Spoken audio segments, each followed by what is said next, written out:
And on today's podcast, we have the Maven of multifamily, Chris Jackson from Sharpline Equity. Bing, bing, bing, bing, bing, beady, beady, beady, beady. Did you record that? Yes. Oh.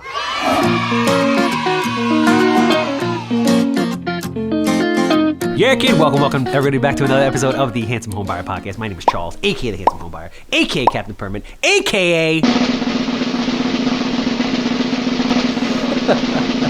That was your line, bro. What? You didn't realize I was going to jump right into that. No, I didn't. We're talking something else, and then we're in. Okay. So. You do something else. What is it? Maravilloso. What is it? He just did it. El Judío Maravilloso. What does it means mean? The marvelous Jew in Spanish. So. I love it. We're sticking with the theme here on the Handsome Homebuyer podcast for like the last, I would say, what is it? Probably like the last month, Levy? Nothing but attractive people on the podcast. It's been all women.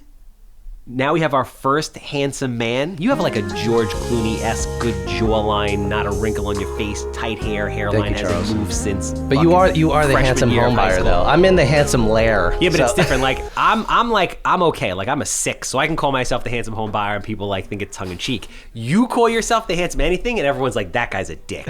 I would never do that. Yo, you know who else is fucking handsome as handsome can be?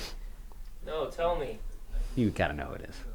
Of course I do. I want you to tell me. Captain Permit. 516-513-8838. You need plans, permits, anything permit related. Again, tip to tip, Montauk to the Queens Long Island border. We don't go into the boroughs yet, but I got a feeling a couple years down the road that is coming. But again, I don't know how many times I can say this to people. LotusQuotes.com for agents. LOTUS.com.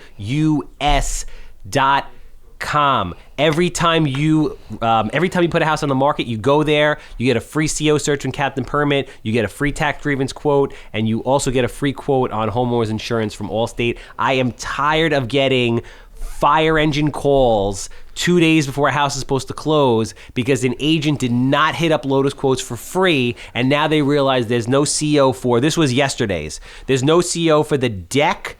There's no CO for the finished basement, the solar panels, the pool, the shed, and the garage conversion. You believe that shit? No. There's no reason for that. 516-513-8838. Obviously, I'm the handsome home buyer. You have a house that smells like cat pee. It's dated from the 1960s. 6 inches of mold on the wall. Human waste floating past the basement steps. Land, commercial property. I don't give a shit. I don't even care where it is anymore. I want to buy it. I want to buy it. That's it. 516-777-SOLD. All right, so we've already established a very handsome Thank you. Appreciate return guest. Now, this gentleman, I think this is very important. Because everybody should have a podcast, and we were talking the other day, and we'll talk more now about how everybody needs to have a social media presence. Everyone has to be creating massive amounts of content at scale all the time, and it's a lot of work, but it doesn't have to start with an elaborate setup like we have with my man Levy here, with 17 cameras, one that is literally possessed by the devil and moves on its own.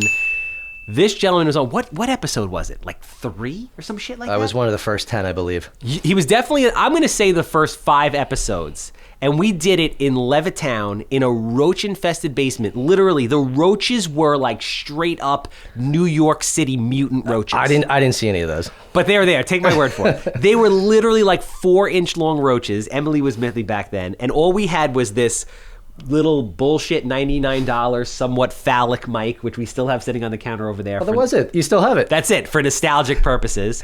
We had no video. We put this thing up on YouTube with just the Handsome Homebuyer logo, and we didn't know what the hell we were doing. Correct. So here we are 4 years later. But it was still a good episode. It was a really good episode. People contacted me quite a bit from that. There you go. So the point is, if you're out there and you're thinking, oh, it's got to be elaborate, I need a Levy, there isn't only one Levy and he's mine. That's it. He's married to me. It doesn't have to be elaborate. Go out there, get a cheap microphone, or now we just got on Anchor. Do you know Anchor? We're going to talk about Anchor. Nope. So Anchor is... I've heard of it. Anchor's a podcast platform where you don't want to put... You yourself don't want to distribute your podcast to 14 million platforms. You upload it to Anchor, and Anchor just blows it out to Spotify, iTunes, Google Podcasts, everything. But you have your specific segments that you want to target. Like there's a more appropriate Spotify, right, type of segment, or you just blow it out to all of them? So you upload it to Anchor, and Anchor blows it out to every platform out there, or a number of like the most popular platforms out there, for free.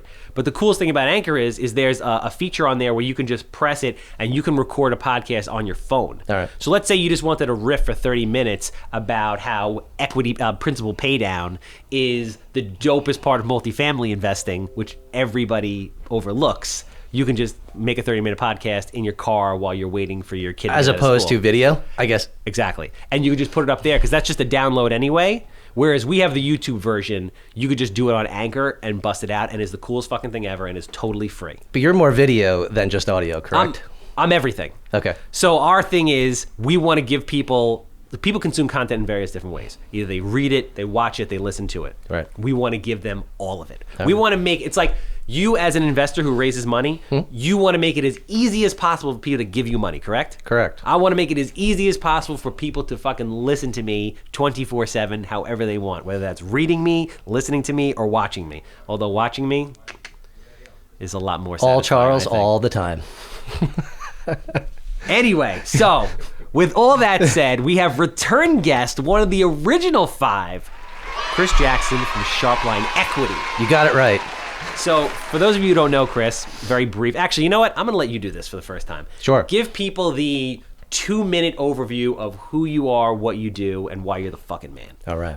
Sharpline Equity, a private real estate investment company focusing mainly on multifamily, now getting into self-storage, but started out as a tech guy and got into multifamily slowly.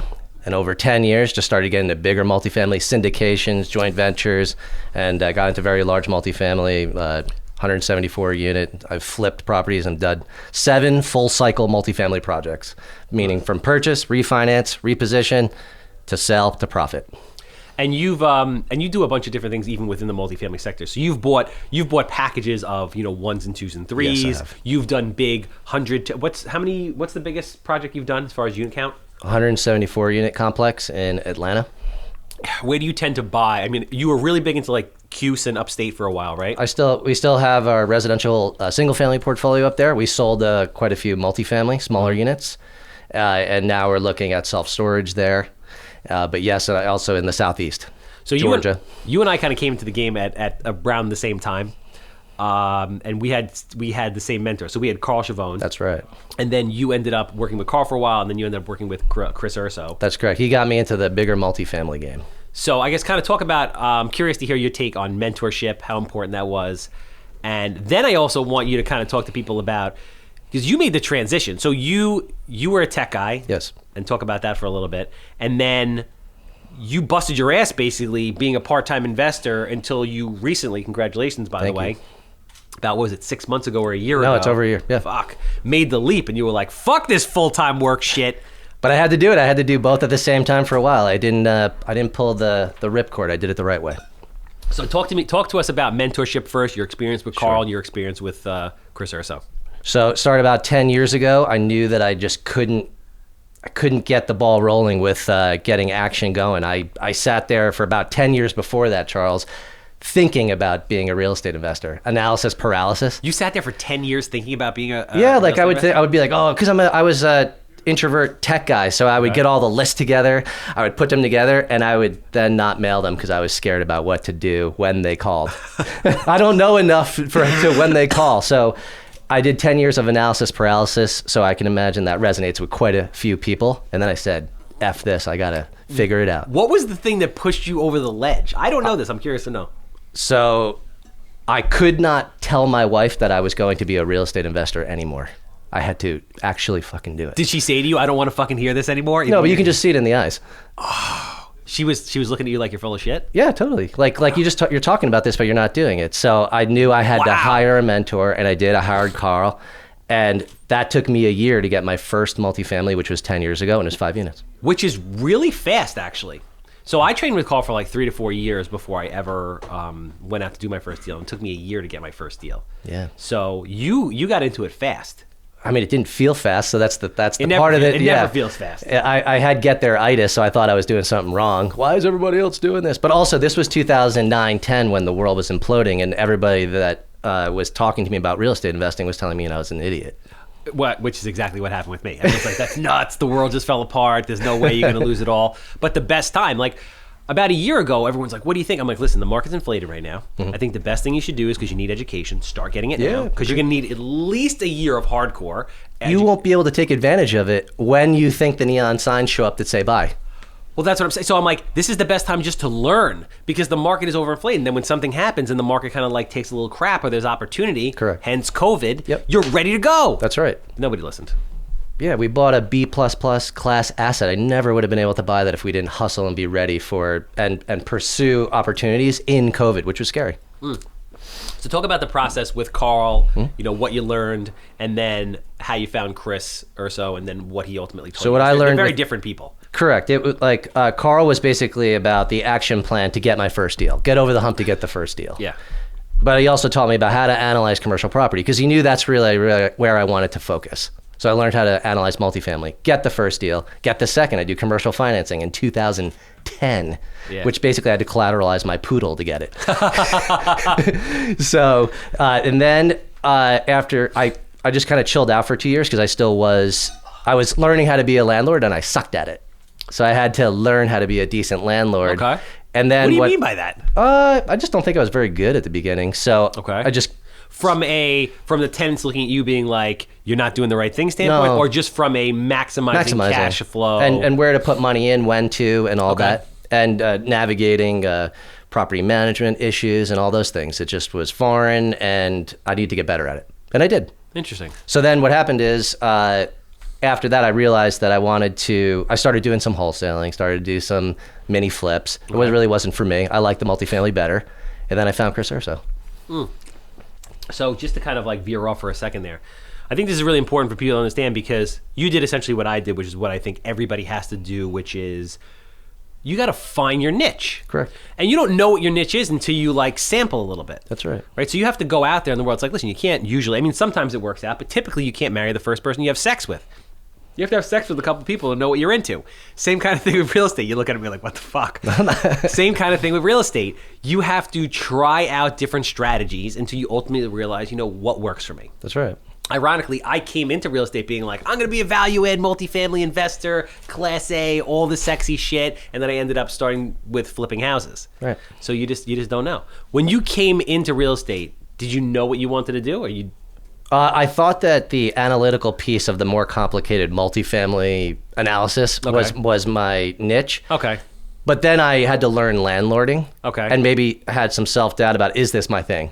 Okay. So let me try the whole wholesaling and flipping. And I went back to multifamily, realizing that that's actually where I belonged. So basically, to turn this back into sex, you met your theoretical wife in high school. She was your first. This isn't your real wife. We're talking about your real estate wife. Real estate as your wife. You met her in high school. First time you had sex with her, you went into college, you're like, you know what, I think we should break up. You banged a bunch of other real estate girls, and then ultimately you came back and said, you know what, that first one was the best sex. This is where I'm going to plant the flag and stay forever. Let's stay in our lane. Does that make sense? Yeah. Yeah? All right, so that makes sense. No, I think it's very important. People have to experience shit, because you think you need to have the answer, and correct. You can't. Like, you need to experience and you do have to navigate the shiny object syndrome, bouncing around. Like, you have to find your lane a bit for a while. Like, you can't just bounce around and expect something to just work, because usually nothing works then. Yes. So I did go enough into wholesaling and flipping that I just said, it seems like I'm decent at this, but it's not really where I want to be.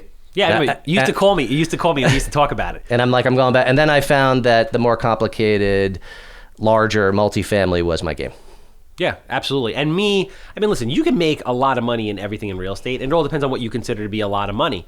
But if you structure them right, the big deals, you can make a lot more money with the big deals, and you have to do a lot less of them, and it's a little bit more mellow, in my opinion, than trying to flip like 200 houses a year. Yeah, I mean, there's some hairy stuff. Like we're doing a heavy flip on an apartment building right now. It's a 96 unit. It's intended to be a flip, but we're taking everything I know from large multifamily structure to the flipping I've learned and value add to apply it to serve it up as a product that I know the next investor is going to want to buy. I know what I want to buy from this, but that's hairy. No, I mean, just once you get it, yes. But what would you rather do? Legit, like, would you rather buy 200 properties a year that made you X, or would you rather do 3 big deals that made you the same amount of money? And just well, work just more on because it's management me aspect? and I know how to structure all these deals, I'd rather do higher quality asset, larger buildings, Yeah. 2 or 3 times a year. Yeah, no, that's where like doing what I do, I'm caught up in this like craziness. I'm like, this is just nuts. It's like you're getting smacked 24/7. That's not to say that there's not a ton of work that goes into what you do. But for me, I feel like I would rather, and maybe I'm wrong. Maybe I'll get there and be like, oh, Chris, I didn't realize. I would rather do fewer, bigger deals than like instead of flipping 200 houses, I would rather do 2 100-unit condo developments and just do that. I mean, you just talking about 200 flips, it's just not appealing to me. Even if I became very good at it, I don't want to become good at it. Like, kudos to you. Like, awesome. I think it's awesome that you do it. You have to know what you're good at. Yeah. But that's like, I really like what you're doing, and I would like to move more towards that. But I'm just so wired to do like high volume shit. But the beauty is that you can take, and you're kind of doing it already with your multifamily, is you're taking what you're doing, and you're going to start doing that with larger multifamily too eventually. Yeah. I know you will. Yeah, no, and development and ground up stuff. But it's but the point is you have to try everything out. You have to try everything out. So talk about Chris Urso. Keith Urso is somebody I went to high school with. Talk about Chris Urso and your experience with him, because I want to get him on the podcast. He's awesome. He is awesome. He is an awesome guy. He is one of the smartest investors I know. So he had a program where for a while, he doesn't do it anymore, he doesn't coach, but he had a program for about 4 or 5 years where he taught people how to syndicate and get into partnerships for larger multifamily. And I learned through him, and I think there's about 100 of us running around buying apartment buildings all across the United States. Yeah, and doing there's some well real with big it. players that were trained under him that are running around doing big shit. So he's just done great things, and he was an awesome mentor, and he taught us the right way to syndicate. Where did he learn? I never, because again, I got to get him on here. But where did he learn? I do not know who his mentor was. He's mentioned him, but I don't know if he learned syndication from him, but he must have had a mentor. Because he's like our age, right? He is. He's my age. He's a little younger than me. He's what? I think he's in between our age. The two of us. Mm-hmm. And now he's doing ground up like OZ zone stuff. Yeah, and he's got a big development in South Carolina, I believe. And yeah, it's great to see his progress. So how important were those like formative years of everything. you learning under Carl and Chris, and how much time did you spent a year under Carl? I spent about a year or two. It might have even been 2 years with Carl, and then it was about 2 years with Chris. Yeah, so that's 4 years. Like I took me 3 to 4 years. You were being mentored for 4 years. I mean, actively doing deals the whole time you Totally. were. But it's important. It is important. I think what happens is when everybody hears mentor, like we're talking about the importance of mentors, everybody has their like cynicism like flag go up, and they're like, I'm not paying for mentors. I paid. Yes. A lot. So did I. a lot. And it was, I like when you think back of it, like I hear people saying this in other podcasts, but it's like, if they had asked for twice, I should have paid it. Like 100%. Yeah, no, listen, and I continue to do it. I'm sure you continue to do it. You find very successful people are always working, training, learning, going to some kind of school or something. Yeah, definitely. Really forever, because that's how you stay, relevant and current.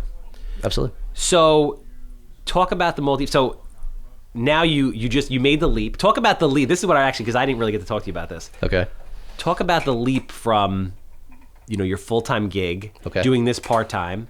How you balance that whole thing. It was, okay, so because I think a lot of people struggle with that. Okay, so it was crazy. Yes. It was crazy. For about 5 years, right? Yeah, it was, well, yes, I was, more than that. Okay. I was doing it both for about 6 or 7 years, but really in my mind, I was planning for the transition for about 2.5 to 3 years. Okay. So, yeah, you just have to put a plan in place. I sold some assets. I had some assets coming online that I was going to be a part of, and the time was right. And I planned it and exited. So talk about the sacrifice. You make it sound very easy and simple, but I know it wasn't. No, it's. I mean, the human side of this is the glazed eyes that your spouse, significant other calls you out on when you're not listening to them. And it's the most brutal thing you can actually do to somebody, that not listening to them, but you're just so in your head about like processing everything. You have too much going on. Yeah. Because also you're not able to focus just on your real estate business. I'm focusing on 2 businesses. Yeah. And that was challenging. And a family. So you're married with 2 kids also, just so people Correct. know. I have a 7-year-old and a 6-year-old. So yeah, it's intense. How did you balance that whole thing? I'm not the guy to talk about balance. I'm asking you this for me because I was going to ask you, I'm like, does your wife hate you certain times like my girlfriend hates me? 1 trillion %. How do you deal with that?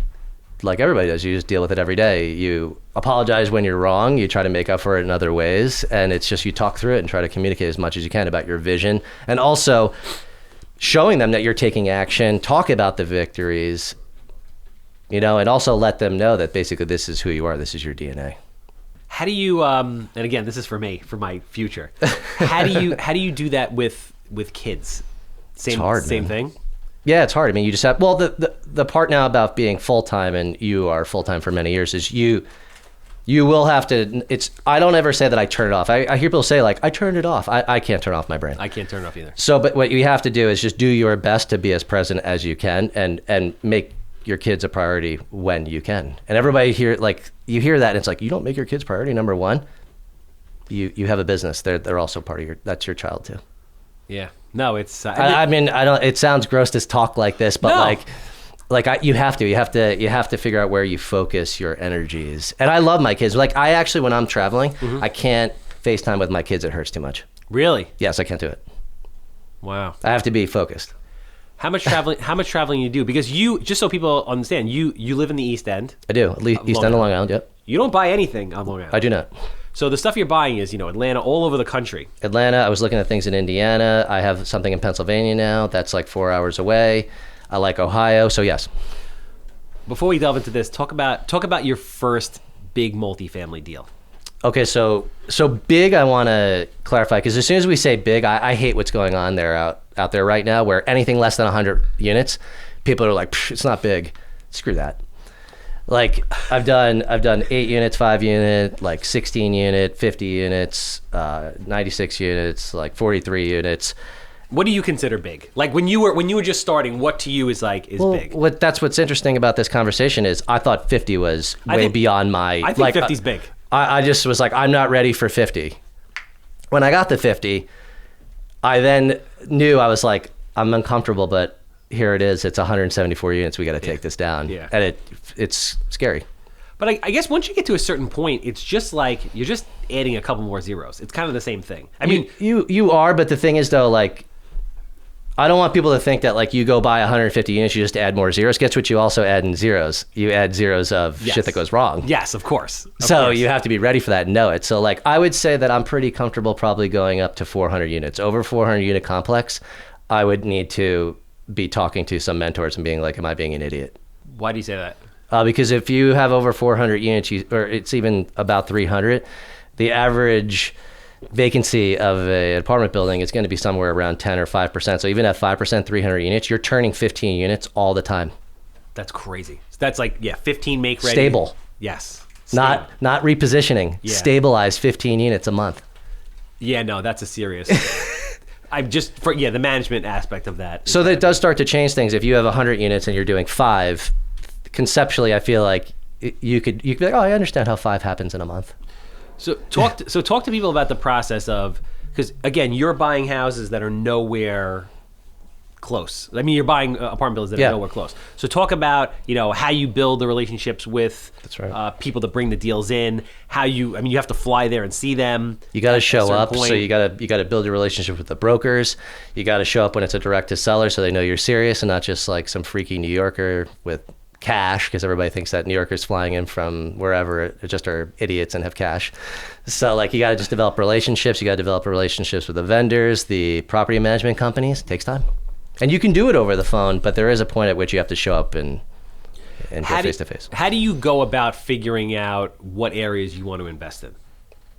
So that's the usual population growth, employment growth. It can even be it doesn't have to be like hockey stick growth. Obviously, there are certain places that we did well in like Atlanta, just massive amounts of population growth. Yeah. But what does that bring? Massive amounts of competition. You hit that just right, though. We did very well, we did well in doing very well in Atlanta. Now, what happens? Mm-hmm. Everybody figures it out, and it's hard to find things that the old way used to buy. Yeah, but that's like, and that's the cycle. And sometimes you move to a different market, sometimes you just get more creative and go after a different, asset class. Like we were talking about how, you used to. I prefer to buy, B- C grade properties. Sure. I do a lot of like government tenant type stuff, which I love. I know you used to do similar type stuff, and now you're buying Class A, and you're like, yo, Class A is awesome. Whereas 5 years ago, what would you have said about Class A? I would have said, I've heard so much that you shouldn't buy Class A. And also, I wasn't in a place where I could raise the type of money required to do it. Yeah. You know, a 50-unit Class A is going to be $6 million without breaking a sweat. So you got to be able to raise $2 million. If you can't raise $2 million, you can't play there. So I think there's a ton of people that are listening to this or watching this, and their biggest hang up is the money. Yeah. All the time. Can you talk a little bit about, and just the deal structure of how these things work? Like, it's one thing to flip a house. It's pretty simple. You get somebody there are hard money lenders that'll lend you 90% of the purchase price, 100% of reno. Yep. You could borrow a little bit of money from like a family member and you can make it work. Sure. When you need to raise 2, 6, 8, 10 million bucks. Sure. And you have, waterfall structures and these people are going to want their money back at some point, some of them, or maybe some of them don't. Yes. Talk about, what the pitch is, how to raise the money, and ultimately just different deal structures that people can utilize. So I started, though, like many people, it was friends and family, and I did it through just a simple note structure with friends and family. So that's how we started. So it was a progression of how to understand the complexities of structuring this. Okay. I didn't show up day one and do syndication, which is the hot word right now. But when you get into the bigger deals that you do have to raise that type of capital, syndication is a wonderful tool to do it. And you can raise it from quite a group of people to pool their money together, where we as the sponsor are running the deal. Okay. But you have to do it the right way, legally, through SEC, and you can't be an idiot on Facebook like I see, which everybody doing. Like, let's raise money illegally on Facebook. Like, that's so freaking silly. You actually have to do it the old school way, and it's actually easier, where you develop relationships with people. Yeah. And you have to get to know them and understand their expectations and the right projects for them, and they get to know, like, and trust you, and it takes time. Yeah. And I think people are looking for the shortcut Facebook posts to get their money raised going. And there's a certain way you can do that legally, but I don't think that's actually the way you should go. You should do it from the way I believe that you and I were both taught. Yeah. And it takes time. Yeah, I mean, you can use social media to show people what you're doing, and inevitably they'll reach out to you to say, "Hey, I see what you're doing." Maybe you can't, but you can't go out there and be like, "I'm raising money." Yeah, I mean, you can't, like, I see people also trying to do, like, the no-look pass, and they think they're being sly, like, "Hey, have a deal in XYZ. Does anybody want to call me to learn more about it?" It's like, that's pretty obvious what's happening here. Yeah? Yeah. That I haven't seen. But I'm sure it goes But on. you just have to do that. Like, you can document a due diligence portion of your project, and people will naturally reach out to you. Of course. Or you've put together Facebook groups of like-minded people. That's right. Talk about that a little bit, how that works. Because offline we were talking, but you saying, like, I've raised a lot of money in there, I've made a lot of connections in there, just from putting like-minded people in a group, and they get to kind of witness and talk about stuff that you're interested in. I've joined quite a few groups of like-minded people. So we have our own private Facebook group called Multifamily Unveiled. So you can come in there. That's free. Just and we all we do videos, talk about multifamily data. But I've also joined quite a few groups that are quite active. I'm part of a group called Wheelbarrow Profits that are run by a group called Rand Capital. Jake and Gino, awesome guys. I coach for them a little bit. Okay.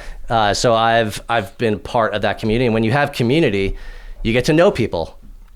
And then when you get to know people, you get to raise money easier, and you do it the right way too. Yeah, every business is about relationships. Yeah. So the more people that like you, we can't do this by ourselves. So that's what I always tell people. I'm like, listen, just be a nice person, selflessly help people out, have conversations, go out there, meet different people, and you're going to see how quickly your business takes off. I think what some people do is they go find the deal first and then have to go raise the money, and then they realize that it's not as easy, and they go look in the mirror and they stare into the abyss of the money raise, and it's not a good feeling when you haven't put in the time to develop your relationships. And then what you end up having to do is having to partner with somebody that does have those relationships, and you have to give up your deal. So what did you do when you were mentoring, when you were being mentored by Carl and Chris? Yeah. Were you doing what I was doing, which is essentially building all the pillars of it at the same time? 100%. Yeah. I was putting out content through email blasts. I was doing a lot of phone calls from my car. I'm an introvert. You're an obvious extrovert. You don't strike me as an introvert, though, man. Thank I know you. you say that. But that's like the biggest compliment, because I spent a lot of time coming out of my introversion. Okay. To get here and raise money like I can do, because it took time. But I realized that my introversion was actually like a great strength, because I had no choice but to spend quality time with a lot of investors that have become friends. Yeah. I just thought of something I want to touch on because this is so rare. So you have a partner from the get-go, and unlike most partnerships, it's a really good partnership. It is. So I guess I want to listen to just kind of talk about how you go about finding the right partner. Sure. Usually have bad ones at first. Is that what happened? Yeah, I've had partnerships that didn't work out. Okay. So now we realize that we are a great partnership. My partner's name is Krista Testani. She handles more of the asset management side of it, investor relation. Even though I have my relationships with investors, there's a lot of work that goes into materials and everything that happens with investor relations. Yeah. And she's on it with the asset management and working with all the draws with the banks and everything like that. And I go find deals, raise money. She can raise money quite a bit too because she has such a deep network. But we have a nice concentric circle of responsibilities and overlap as well. Yeah, which is perfect. I mean, basically, you partnered with somebody that is really great at the stuff that you don't want to do, and she did the same. Correct. So you're flying around the country, bringing in deals. And I underwrite. I know when to push it on underwriting. Like Krista is way too conservative on underwriting. Basically, no deal is ever good. Okay. So it would be like we never see deals if she underwrote. So I was like, you're not allowed to underwrite. She handles all the attorney work. She's an ex-attorney. Okay. So what happens is I know where to find the art in the underwriting. Where is the vision in the deal? And then I present to her, and if it survives Krista, we go. Wow, that's interesting. So you come in with a little bit more on the aggressive side, and then she kind of tries to poke holes in it. 100%. And if she can't, then you're like, all right, this is it. We got this thing. This is the litmus test right here. Yeah. It's a good checks and balances and allows us to concentrate on what we're good at. Now, did you know that, did you guys assume those roles from the beginning, or that's something that just through the relationship kind of morphed and you were like, okay. That did evolve. Yeah. I knew that she was going to handle the minutia of the negotiation in the attorney world, and then I would come in and be like, let's push on that, let's give up on this. Yeah. But from the underwriting perspective, I think it was that was more organic, where I think eventually she said, you're right, I'm not going to spend time on this anymore. Yeah, I mean, you guys have, again, a very successful partnership that's been going on a long time. People always come to me and they say, like, I need a partner, or will you partner with me, or whatever. And I always say, listen, I don't think partnerships are a bad thing, but I think that they're less successful than marriages, and it's 51% divorce rate. So you have to ask yourself, why are you partnering? Yeah, totally. Are you partnering just because you need money? Because you can get money from anywhere. That's right. It's a lot cheaper.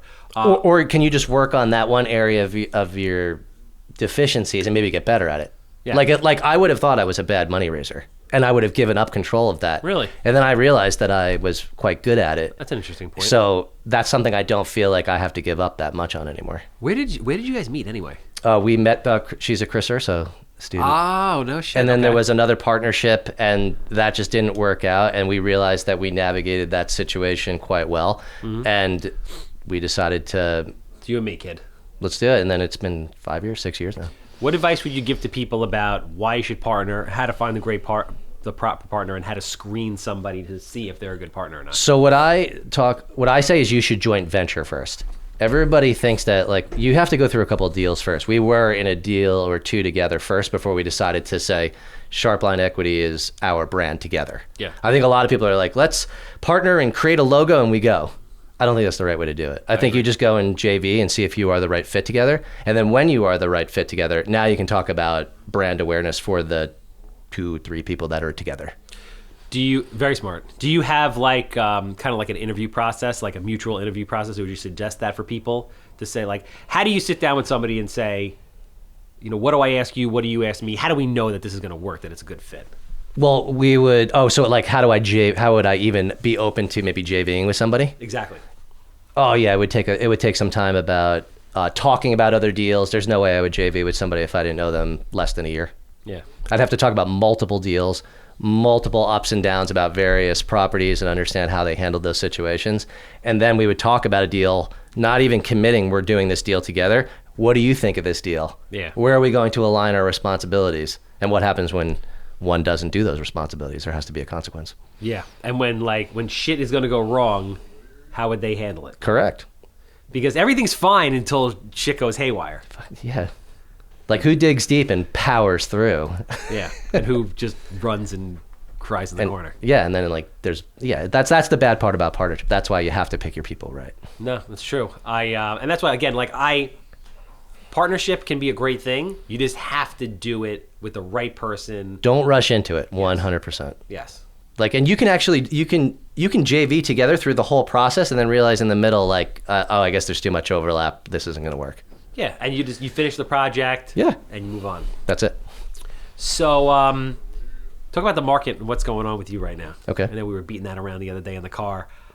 Exciting times. I know you were real hot and heavy, buying a ton of shit, and then like every cycle, everybody and their mother jumped in, and everyone's like, "Oh, I want multifamily." Yes. And then COVID hit, and it's like, "Fuck, I don't want multifamily." No, they still want. That's the crazy thing is Do people they? still want multifamily. Even from the jump, or did they wait like 6 months? Oh, they waited 6 Are months. people paying? Or They waited. So, but remember, sellers also stopped. Sellers would say, "I'm going to wait too because I don't know who's out there." So, Really? so there's heavy demand still. Okay. But there's also, I think, some opportunities going to come up because just unfortunately with the eviction moratorium, there will be owners that just can't hang on. Yeah. So you have to be out there hustling to find those opportunities. And I still think multifamily is super strong. Mm-hmm. I do think, and you have interest rates that are going to be low, so it's a fantastic asset class to buy if you can buy the right one. Mm-hmm. But you just have to be out there scrutinizing your deals more. You can't just... You should never do this, but like the ethos was just buy it to buy it. That's just silly. Yeah. Well, no, especially, and that's the thing. So I kind of have this theory. I don't know if it's real or not, but when you get to your level of 100, 200, 300, 400, you're dealing with like institutional players out there. You have guys that are out there, funds that are out there with like real You're competing money. against them, yeah. Exactly, real money. And then on the lower end, when you're flipping houses, let's say, any Tom, Dick, and Harry that watched the show on HGTV is going to go out there and try to do it. But I feel like there's a lot of Tom, Dick, and Harrys right now in the 100-unit space, which is they're in for a surprise when they understand the real living organism of a very large building. But yeah, coming back to your point, like there's a lot of people that have, like you are syndicating on a deal-by-deal basis, and you're like, I need to make money for my people, as opposed to you have fund managers who are basically saying, I have a pool of money that I need to spend. Correct. And if I don't spend this, we're going to lose it. And we need our 2 and 20 or whatever the setup is. Yeah. So, I mean, how do you navigate that? Well, so right now we know that if we're going into the 200 plus space, it is going to be almost all fund competition. I think that there's a lot of opportunity in the smaller space. I think the 5, 10 to call it under 80 units, even under 50 units, I think those mom and pop landlords will have trouble. Yeah, I think, we just bought a 43 unit, so I'm practicing what I preach. I think there's that was getting to my point of I think there's a middle ground which you could crush with volume, because it's too big for the little guy, but it's too small for the big guy. And here's what we're going to do. We see a vision, and we're implementing it right now with our first purchase of a 43 unit. Like after we were kind of like saying nothing under 100, and we had to pivot from that because we saw opportunity, as you're bringing up. Yep. I think that there's an opportunity for players out there to find a good geographic area, go after the under 50 units, and pick the right kind vintages, and then in 3 or 4 years you package up 6 40 units to the fund to say, hey, but we can sell this at a good rate to you and leave meat on the bone. Can't do that with your 200 unit, no meat. Yeah. Wow, that's interesting. So you can assemble it up as long as you know what that buyer is going to want from you. And that's part of your... Or for them. That's part of your education, in the sense that now when you were buying these things, you were buying them because you were holding them or whatever. Now you're buying them. I have like 2 strategies. The exit and realization of the profit expectations that we wanted to give our investors, but also understanding who is my buyer. Yeah. Who can that be? Exactly. And you're building and designing and analyzing, knowing that this is where it's got to go in the end. And I think that it's sad for me because I'm seeing it. I don't know if you would really see it in the single family, but you might see it in the smaller multifamily that you're doing. But I think that the end of the mom and pop small multifamily is coming. It's going to just like professional landlords. What do you mean by that? It was a place for mom and pop, a single owner, to own a 50 unit, and that was their cash flow in retirement. But it's not really sophisticated. They're not really following processes. Yes. Now you're having tenant protection show up where you are going to have to make sure that you're following a checklist to have like certified letters show up that you provided the residents a certain amount of thing. Yeah. If you don't do those things, you could have a resident stay for a very long time, and the mom and pop landlord doesn't have the liquidity, the systems, or the desire to do a professional landlord work.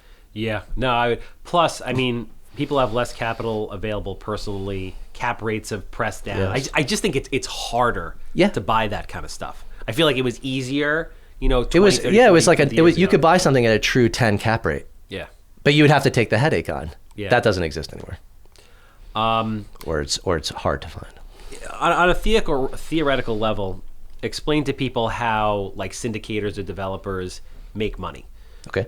So you have this project, you're taking on bank debt, then you're raising equity. Yep. You're in for a certain piece financially, or sometimes not. But there's different fees and things that can be charged. Sure. Explain to There's people in a syndication, you have a few profit centers for the sponsor. The sponsor is the person that is running the deal. So the profit centers there's usually an acquisition fee for finding the deal. Okay. And some people don't like the fact that sponsors are making acquisition fee, but for the good sponsors, there's a lot of deals that they say no to and a lot of deals that fall through. Yeah, and that takes a lot of time and years getting the education, building relationships, and chasing these deals. Correct. So you're basically getting a fee to put together an offering of an investment opportunity that normally isn't available to that investor. Yes. On their own.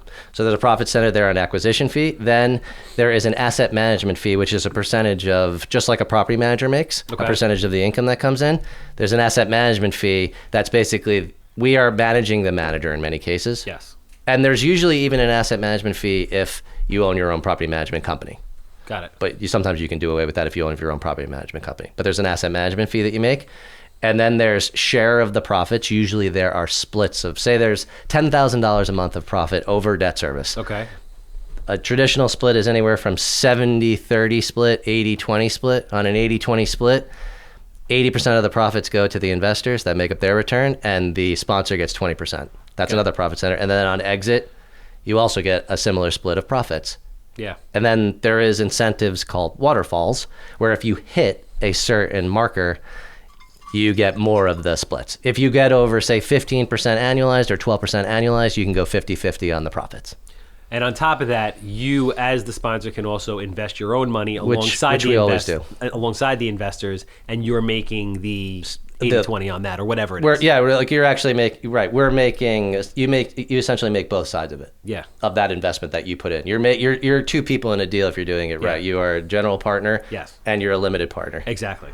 Exactly. So for people to understand GPLP structure, you explain GPLP structure. So the general partner is the one with the decision making and essentially the responsibility to get the project where it needs to go. Yes. You have the liability. If you do things that are bad, you're liable. Yes. A limited partner, the beauty of the limited partner is you get all the advantages of being an owner, tax benefits, profit appreciation, but you have a limited liability because you do not make any decisions on the property at all. Exactly. So that's the beauty of the syndication structure. Exactly. So you invest personal money alongside the other investors, but you're also reaping the benefits of the fees and the upside for being you. And then there's also the risk factor is we are signing on the loans, not the limited partners. Mm-hmm. So we're signing on the loans and we have decision making responsibilities. The more I talk about this, the more I think this is fucking awesome. It is fucking awesome. And the more I think, and my uneducated brain says to me, holy shit, there's a lot of fees in there.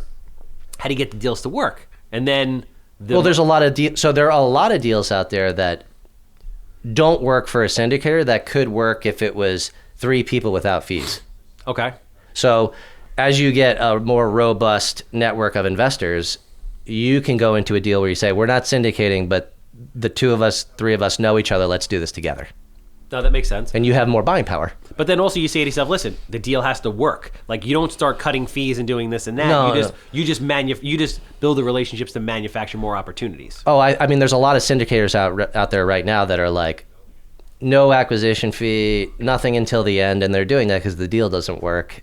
And they're basically making no money until the end, which unfortunately for the limited partner, what they don't see as a risk to that is how is the general partner incentivized to work really hard when they're not making money. When they're not making money. And then if the deal doesn't go as planned, they're really going to dig in.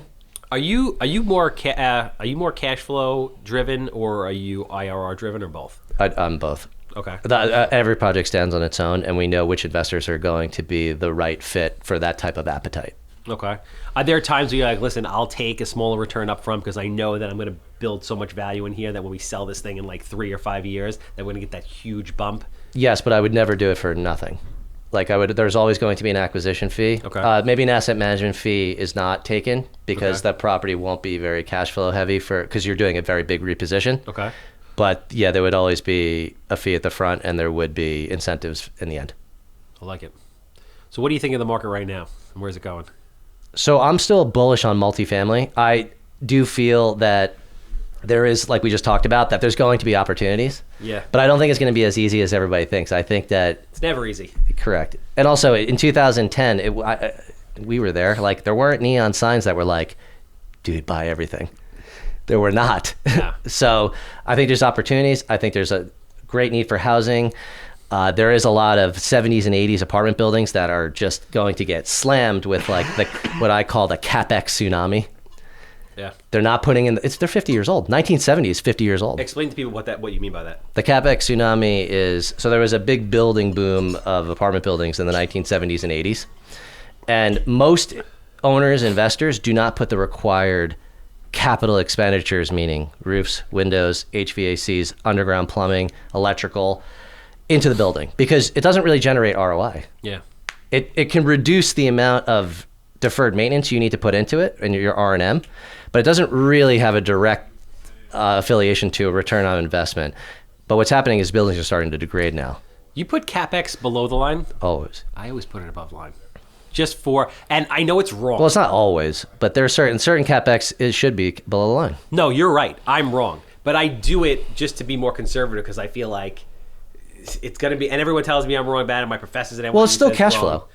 Yeah, but I always like, I want to budget because I know I'm going to have to spend this money. Yeah, but you're hurting your value at the end. If you present not from a resale standpoint. Okay. No, I'm talking about for me when I'm analyzing a deal, saying, okay, I'm looking to hit certain hurdles. Yeah, I put CapEx above the line because I know that I'm gonna have to spend that money. Well, I think we're actually saying the same thing. Above and the line and the below the line are the same thing for me. We still have to hit returns, and that's cash flow. Yeah. So it's either money I need in the bank to deploy, so it's going to be sitting there, and then it gets deployed at month 3 on a big project. Yep. Or it gets taken from cash flow monthly. Yeah. Either way, that affects net cash flow. Yes.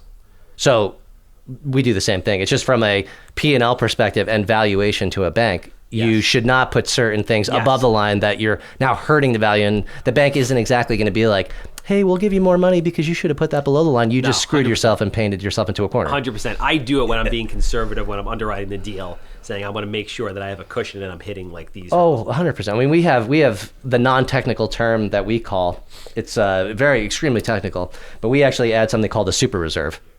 Oh yeah? We have an operating reserve, and then there's a super reserve that's basically like... I call that oh shit money. It is definitely the oh shit fund. Okay. And you should not ever go below the oh shit fund, and your numbers need to work with oh shit fund being there the entire ride. Nice. No, it's smart. You can't, you have to know what you're doing. I tell people all the time, I want to just go buy multifamily. You can't just go and buy multifamily, bro. You need to know what you're doing. I hate to say this, but people like us buy from people like them in 3 years. Exactly. And it's sad and it's gross, but there is a day when the money runs out, the burn rate becomes too much to bear, and they have to dump. Let's talk about your new love, your newfound love, your newfound real estate girlfriend. Self-storage. Self-storage. I've been looking at self-storage for a while. Hey guys, if you haven't already, you have to join my text platform. I'm doing a ton of one-on-one engagement in there and giving away all my best secrets on fix and flip, rental properties, how to find off-market deals, and how to succeed at the highest level in the real estate business. Shoot me a text. It's not new to the game. There's a lot of people looking at it. You have to pick the right areas. It's very easy to have a competitor show up and build right next to you, so you have to be very careful. It's not like multifamily where you have about a 2 to 3 year window before somebody pops it up right next to you. So self-storage, somebody can come and show up near you. So you have to pick your demographics right. You have to make sure your land competition is correct. But I believe that you're going to have money from hotels. So hotels and offices, you do have a lot of players in that zone that are like, this stinks. They're going to be after the distressed hotels and offices, but they're also like, I'm hearing from my multifamily buddies that it's not as bad as I thought. Yeah. And then they're going into multifamily. And then the multifamily people are like, these self-storage people are doing quite well. Yep. I believe that with the dislodgement of people moving, loss of businesses, loss of jobs, you lose your job, lose your house, lose your business, you may want to keep the kitchen equipment that's worth $50,000 in self-storage for just the year that maybe you come back. And I believe self-storage is going to have an even higher need, and cap rates are going to come down in self-storage. Yeah, self-storage has been massive with the REITs for a long time. It has. I've been trying to pull off a self-storage deal from the standpoint of getting approvals and just selling the deal. Yeah. Unfortunately, locally in Nassau, they just changed the IDA. Okay. So now they're getting taxed at $5 a square foot, Okay. which is a shit show. So the average, like a typical self-storage facility is anywhere to like 100 to 120,000 square feet. Yes. Oh, that's a Right large. here? That's a large one. That's I'm looking at ones that are like just at the notch where it starts to be medium size, like 50,000 Okay. net rentable square feet. So like the REITs look for they want 50 net rentable square feet and up, and most likely 100. Yeah, like I heard for them the sweet spot is like 100 to 125,000. Yeah, like the big 120,000 REITs, yeah. square feet. And they don't want to go much over. Like they don't want a 300,000 square foot self-storage. They want to kind of be in that. Mm-hmm. And maybe that's locally. But yeah, the tax situation, like if you're getting charged $400,000 to $600,000 a year on a self-storage facility, that's a freaking problem. Correct. But they're essentially recession-proof because in good times, people buy way too much shit that they don't need and store it. And in bad times, like you were just saying, they have to move. They have to store their shit. You're gonna pay $300 a month for Aunt Millie's credenza. And 2 years later, you're going to realize that you dropped $6,000, and you're still not going to sell it. Yes. Because I'm going to move it to the competitor that's charging me like $40 less a month. You're going to pay $600 for that? No, you're not. It doesn't make sense. I have this argument with people all the time. It just doesn't make sense. You're better off getting rid of it, but it doesesn't matter. Self-storage is a massive, massive thing. And there's a lot of parallels to just the financing and the way and multifamily. There's definitely nuances that a multifamily investor can't be a complete arrogant prick and just think that you can just roll in. So you got to have some humility to like hire consultants, ask a ton of questions, understand that you don't know jack in that, but then you can take everything you know from multifamily and fill in the gaps. Yeah, it's about just being able to branch out. Like just because you started multifamily doesn't mean you can't do these other things. But you can syndicate that. You still get great tax advantages, and you do have with which we're probably seeing a movement towards more resident protections. Mm-hmm. Those don't exist in self-storage in the same way. Yeah, without a doubt. But to your point, it's like you come in the beginning, you try a bunch of different things, you realize what you like, you perfect that, become good at it, make that your full-time thing. And then once that's kind of, running, you can then go test other things out, which is exactly what you're doing. Yeah, I'm excited about it. You're the fucking man. So I'm curious to know kind of as the final closeout, what the future holds the next 3 years, 5 years, 10 years. You're a young guy, got good hair, plenty of life left in you.